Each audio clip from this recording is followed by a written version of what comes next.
Muy buenos días, yo soy la doctora Argelia Medeiros Domingo. Yo soy cardiogenetista y esta mañana les voy a hablar de cardiomiopatías, cuándo se debe considerar realizar un estudio genético. Antes de empezar, quisiera agradecer al doctor Andrés Preciado y al comité organizador por su amable invitación. Es para mí un placer estar con ustedes el día de hoy.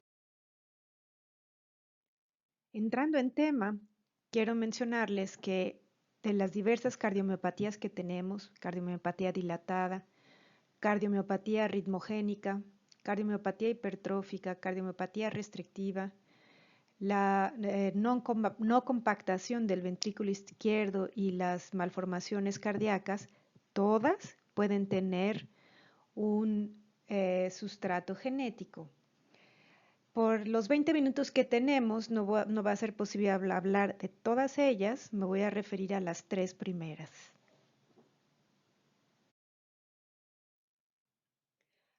¿Cuándo debemos sospechar que alguien tiene un sustento o una causa genética en una cardiomiopatía? Primero, cuando la presentación es temprana, cuando hay historia familiar de cardiomiopatía o muerte súbita antes de los 40 años, cuando hay falla cardíaca y hay otros problemas musculares o hay otros datos sindromáticos.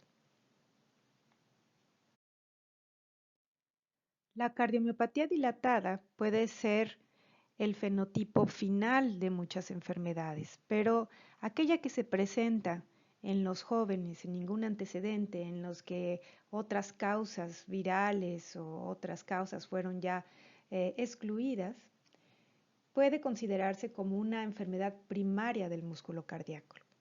El ventrículo se hace delgado y se dilata.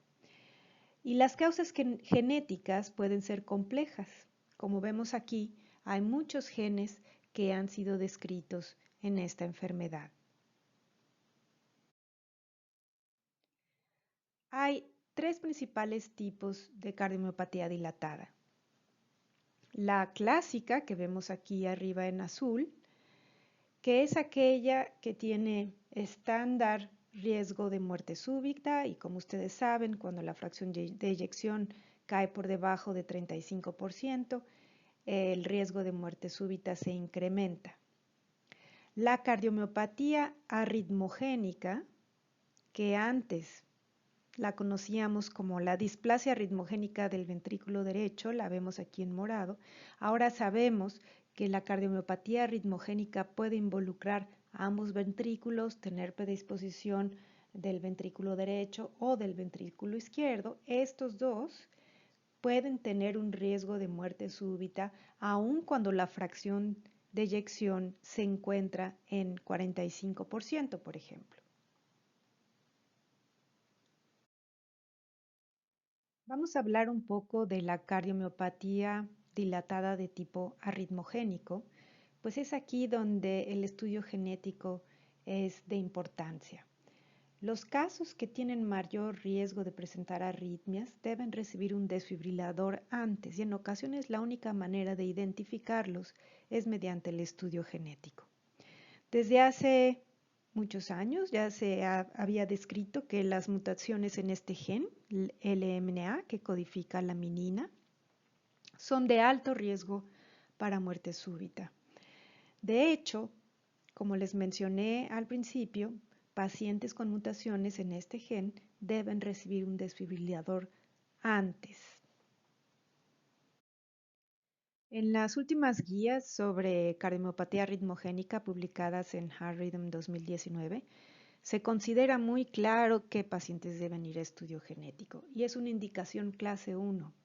Pacientes con sospecha de cardiomiopatía ritmogénica, ya sea clínica o en una necropsia, deben ser llevados a estudio genético. Esto es muy importante porque se puede detectar otros familiares que pudieran estar afectados y en riesgo de realizar muerte súbita. Vemos así que mutaciones, por ejemplo, en este gen de la minina, que es altamente arritmogénico, se pueden encontrar en hasta 10% de los casos con cardiomiopatía dilatada. Debemos sospechar en este gen cuando hay también defectos en la conducción cardíaca. 90% puede desarrollar bradiarritmia. La primera presentación de la enfermedad puede aparecer entre 20 y 40 años. Tienen alta incidencia de muerte súbita y los hombres tienen un peor pronóstico que las mujeres. De hecho, yo he seguido pacientes de sexo femenino que han tenido 2, 3 embarazos sin problema y entre 40 y 50 años empiezan a desarrollar síntomas de la enfermedad y sus hijos varones mucho más temprano, en los 20 o incluso como adolescentes, pueden empezar a presentar síntomas. Si bien laminin es uno de los genes prototipos que son asociados a alto riesgo de muerte súbita, otros genes también se han descrito. Tenemos aquí la lista, que bueno, el nombre igual no lo van a recordar tan fácil, pero lo importante es que sepan que no es el único gen y que estamos entendiendo con el tiempo otros genes que tienen alto riesgo de muerte súbita. Como les mencionaba anteriormente, en las guías que se publicaron en 2019 sobre la estratificación de riesgo en la cardiomiopatía ritmogénica, se recomienda el estudio genético y se recomienda como indicación 2A la implantación de un desfibrilador en aquellos que tengan mutaciones en el gen de LMNA que les había mencionado, cuando la fracción de expulsión sea menor de 45%, cuando sean varones o cuando se tenga documentada una taquicardia ventricular. En este consensus también incluyen mutaciones en la filaminin C y mutaciones en fosfolamban.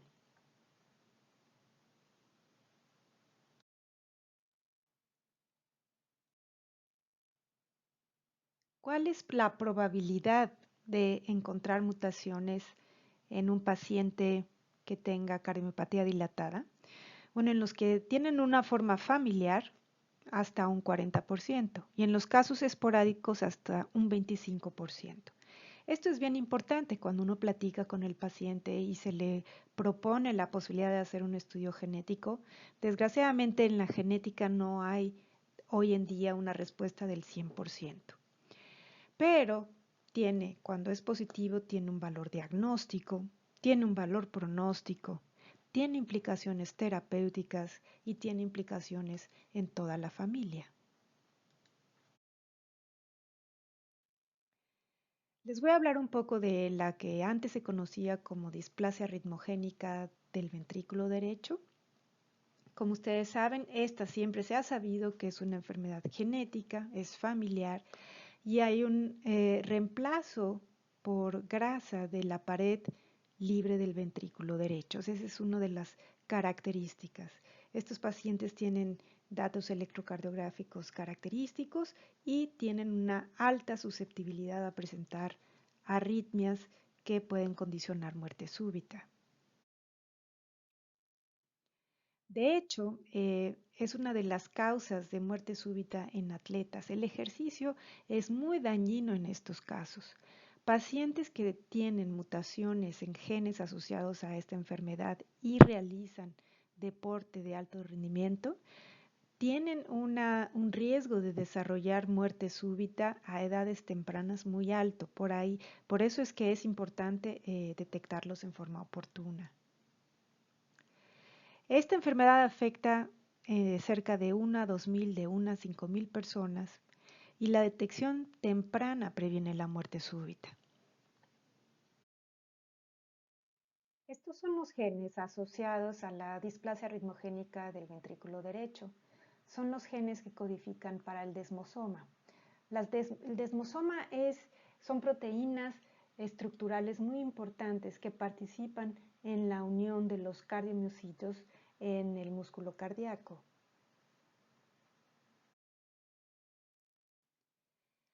Y desde 2010, cuando se publicó el Task Force para el diagnóstico de esta enfermedad, se consideró como un criterio mayor la identificación de una mutación patogénica asociada a la enfermedad.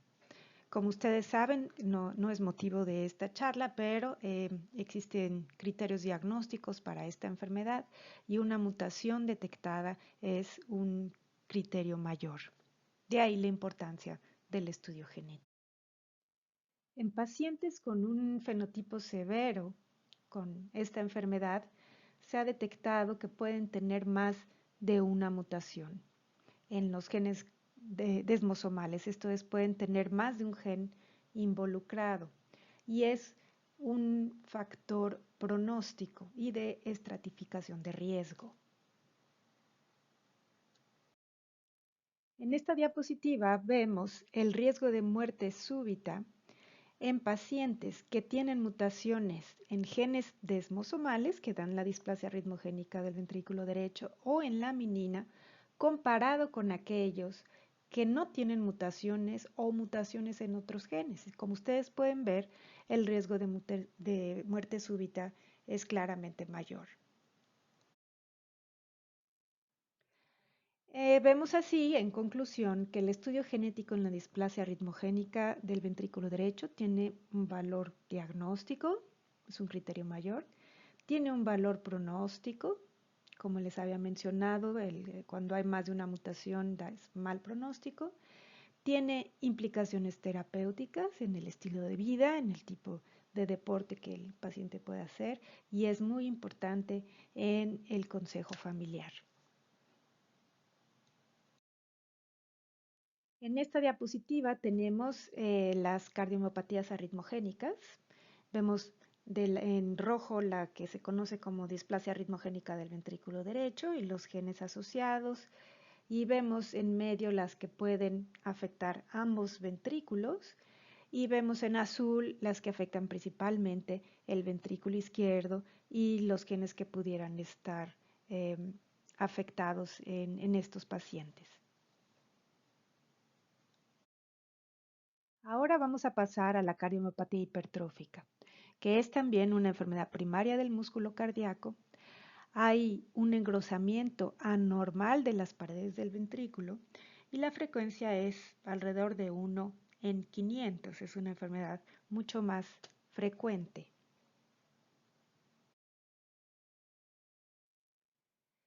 En la cardiomiopatía hipertrófica se sabe que los principales genes afectados son aquellos genes de la sarcómera. Si se acuerdan de la sarcómera, tenemos filamentos gruesos, filamentos delgados, y los genes que codifican para estos ambos filamentos son los principales genes asociados a la cardiomiopatía hipertrófica. Y aquí tenemos las guías publicadas en el European Heart Journal en 2014 y vemos que las mutaciones en los genes sarcoméricos son en su mayoría las que condicionan cardiomopatía hipertrófica. 25 a 30% quedan sin saber por qué tienen este problema y 5 a 10% son otros problemas sindrómicos que pueden simular cardiomopatía hipertrófica. Nos referimos a amiloidosis y a otras enfermedades mitocondriales que están listadas aquí del lado derecho. Es muy interesante mencionar que en 2019 se publicó la lista de genes de pacientes con cardiomopatía hipertrófica que deben ser estudiados. Se analizó cuáles de estos genes tienen un sustento científico para realmente estar asociados con la enfermedad y de 58 genes se concluyó que 8 eran definitivamente asociados a la enfermedad, 3 moderados y 47 limitados. Esto significa que hoy en día el estudio de 11 genes definitivos y moderados son los mandatorios en un estudio genético clínico. El resto puede quedar para estudios de investigación, pero 11 genes pudieran ser los obligados. Y estos son principalmente los genes que forman la sarcómera.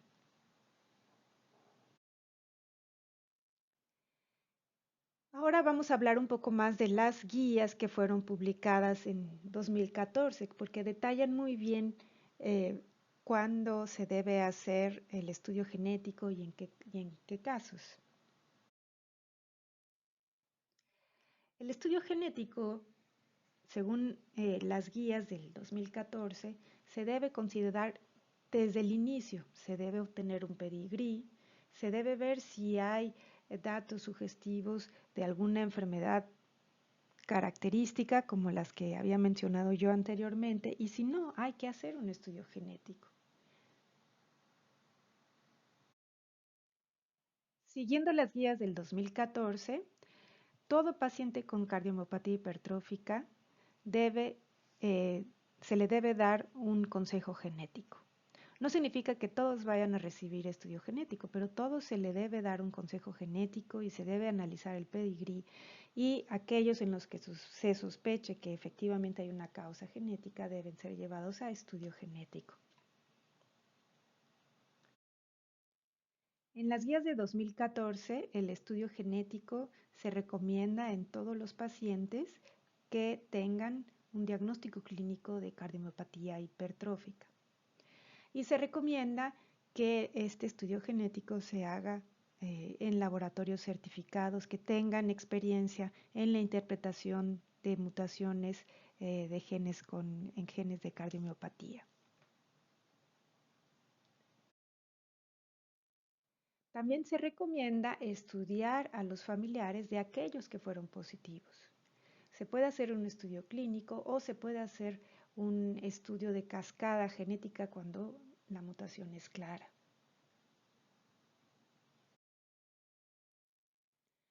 Y vemos así que después del estudio genético podemos tener una clara mutación, podemos tener variantes de significancia incierta o no mutaciones.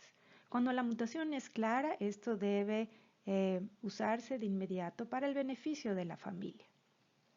Cuando la mutación no es clara, es importante ver qué otros familiares pudieran estar afectados, y si se detecta a alguien clínicamente que también tenga datos de cardiomopatía hipertrófica, se puede intentar hacer una correlación genotipo-fenotipo para poder categorizar esta variante como probablemente patogénica o benigna. Y si no hay mutación, bueno, pues hay que considerar alguna fenocopia como hemocromatosis, como amiloidosis, y se debe buscar otras causas posibles de esta enfermedad. ¿Y cómo manejar a los niños? ¿Cuándo estudiar a los niños? Si los niños no tienen fenotipo, se recomienda que el estudio genético se debe dejar más o menos a los 10 años. Aunque sabemos que cardiomopatía hipertrófica puede afectar a los niños a muy temprana edad, es claro que cuando existe un fenotipo se debe realizar el estudio genético. El problema es cuando no hay un fenotipo. Las guías recomiendan estudiarlos a los 10 años. Las guías de cardiomopatía hipertrófica del 2014 son muy claras en la indicación del estudio genético, pero hacen poca relación genotipo-fenotipo. Finalmente, estas guías ya tienen 7 años de antigüedad. Por eso quiero mostrarles algunas publicaciones que han aparecido en estos últimos 7 años que muestran la importancia del estudio genético por la correlación genotipo-fenotipo que uno puede hacer. En este estudio, por ejemplo, se compara aquellos que tuvieron mutaciones sarcoméricas con aquellos que no tuvieron mutaciones. Del lado derecho de cada gráfica son aquellos que tuvieron mutaciones y del lado izquierdo aquellos que no tuvieron mutaciones. De 383 pacientes, 43.8% tuvieron mutaciones en genes sarcoméricos. Vamos a empezar por este cuadro A. Aquellos que tuvieron mutaciones en genes sarcoméricos eran generalmente más jóvenes. Y en este cuadro B, aquellos que tuvieron mutaciones en genes sarcoméricos tenían más historia familiar de hipertrofia miocárdica. en la tabla C, vemos que tenían más historia familiar de muerte súbita. En la D vemos que el patrón de hipertrofia varía. Eso lo vamos a discutir un poquito más tarde. Y vamos a ver aquí la tabla F, que vemos que tenían una tasa de implantación de desfibrilador más alta que aquellos que no tenían mutaciones. O sea, en términos generales, pacientes sin mutaciones parecen tener un mejor pronóstico. Tienen más prevalencia de hipertrofia concéntrica o apical, mientras que aquellos con mutaciones sarcoméricas tienen más hipertrofia asimétrica y obstrucciones del tracto de salida del ventrículo izquierdo. Este es un artículo muy interesante publicado en el 2015. Y en este mismo artículo vemos la incidencia de muerte súbita en esta gráfica A. Aquellos que tienen mutaciones en los genes sarcoméricos está en verde y vemos que es mucho más alta que aquellos que fueron negativos. Y esto es el seguimiento en edad y el riesgo de muerte súbita. Y vemos lo mismo, aquellos con mutaciones tienen más riesgo de muerte súbita a edades más tempranas. En este otro estudio también compararon aquellos que tenían historia familiar de la enfermedad y aquellos que no tenían historia familiar. Vemos que aquellos que no tenían historia familiar tienen más frecuentemente era un estudio negativo, un estudio genético negativo que aquellos que tenemos en la derecha, 72% tuvo mutaciones en los genes sarcoméricos, mientras que aquellos que no tenían historia familiar, solo 30%. O sea que la historia familiar es muy importante. Si ustedes tienen un caso que es aislado, ustedes saben que la probabilidad de encontrar mutaciones va a ser un poco más baja que aquellos que es claro que hay un patrón familiar. Y en este otro estudio publicado en el 2018, se repiten más o menos los mismos resultados que en el estudio que les mostré del 2015. A la derecha vemos aquellas variables en donde las mutaciones sarcoméricas les va peor. Y lo interesante es que en la gráfica B de la derecha evaluaron variantes de significancia incierta y aún variantes de significancia incierta mostraban que los pacientes que tenían estas variantes pues les iba peor. Y bueno, los puntos que tomaron en cuenta fueron arritmias, muerte, falla cardíaca, fracción de eyección, clase funcional, trasplante, etcétera. Entonces vemos que varios estudios, no es solo uno, han reportado que la presencia de mutaciones es igual a un peor pronóstico. Entonces vemos que pacientes con mutaciones sarcoméricas tienen más prevalencia de hipertrofia septal, tienen una presentación más temprana de la enfermedad, una mayor historia familiar de muerte súbita o hipertrofia miocárdica y alta frecuencia personal de muerte súbita. Como ustedes saben, cuando uno estratifica riesgo en cardiomiopatía hipertrófica, a la fecha no está incluido la presencia de mutaciones sarcoméricas, pero es muy probable que este punto se incluya en una nueva versión de esta calculadora del riesgo de muerte súbita. Y bueno, hablando de genes sarcoméricos, no es lo mismo tener mutaciones en filamento fino que en filamento grueso, y esta comparación también se ha hecho. En el mismo 2014 se publicó que los pacientes con mutaciones en genes que codifican para el filamento fino suelen evolucionar más a un patrón restrictivo, mientras que aquellos que tienen mutaciones en el filamento grueso suelen evolucionar más a una dilatación del ventrículo izquierdo y insuficiencia cardíaca. Entonces vemos así que el estudio genético tiene también un factor pronóstico importante. En este metaanálisis de 7.675 pacientes, los pacientes que tenían mutaciones en alguno de estos dos genes tenían una presentación más temprana de la enfermedad. Y del gen MYH7, las mutaciones eran asociadas con un peor fenotipo. Y en general, las mutaciones sarcoméricas, eso se había visto ya en otros estudios, se asociaron en general a mayor incidencia de muerte súbita. En resumen, el estudio genético en la cardiomiopatía hipertrófica tiene un valor diagnóstico, un valor pronóstico, tiene implicaciones terapéuticas y tiene importantes consecuencias en la familia. Y con esto termino mi plática y puedo recibir cualquier pregunta que ustedes tengan. Muchas gracias.